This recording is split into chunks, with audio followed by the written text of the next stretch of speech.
Hello everyone. Okay, so I'm giving you a lesson on tomatoes today. As you can see, my tomatoes, they're getting a lot bigger and they're just about ready now to be repotted into pots about this size so that they can have a little more room to grow. Because they're not quite ready to go out into the garden. I always plant my heat-loving plants in the garden on Mother's Day because that's when it's safest. That's when all chance of frost has usually passed in my zone. I'm in Maryland, zone 7A. Okay, so you can see here on my tomato that the leaves are curling in a little bit, okay? And you can also see over here that they're getting a little yellow. Now this is a common thing that happens. It can be a sign of a number of things, so you kind of have to do some research, ask some gardening friends, and kind of look at your conditions.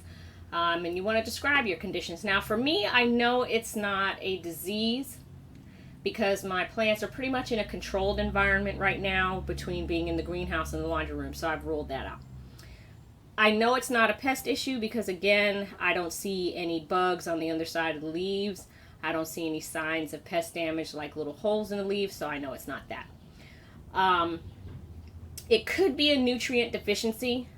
Tomatoes like to have a lot of calcium, so it could be a calcium deficiency, but I know that I've fed them this seaweed fertilizer, so I know it's not that. The other two things left are too wet or too dry.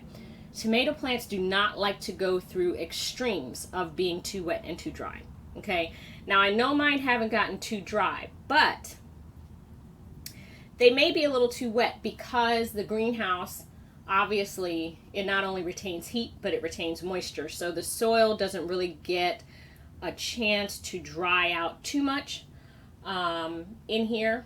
And part of that is me, because as soon as they start to look kind of lighter brown on the top and they're dry to the touch, that's when I water them.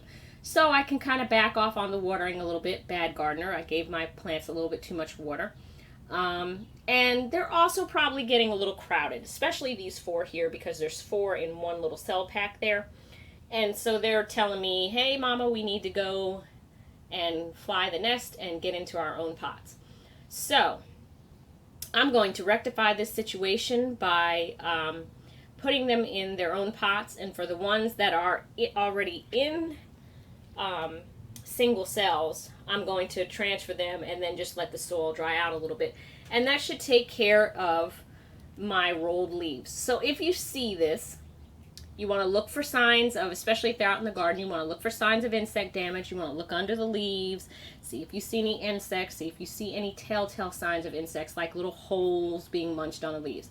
If you don't see that, then you need to ask yourself, have I given them any food? Have I given them any fertilizer? Either maybe you gave them too much, or you didn't give them enough, or are they going from extreme temps of totally wet to totally dry?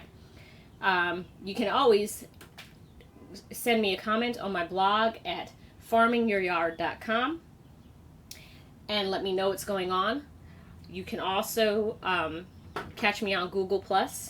You can look me up under Audra Russell, send me a question. Or you can go to my YouTube site, youtube.com/veggiegarden.tv, and leave me a comment under one of my videos, and I will definitely get you an answer back. But this is not something that you should get distressed over. Don't think that your plants are going to die or not produce. It's just a common problem that happens with tomatoes. So, there you have it, ladies and gents. A little tip on tomato gardening. Until next time, happy gardening.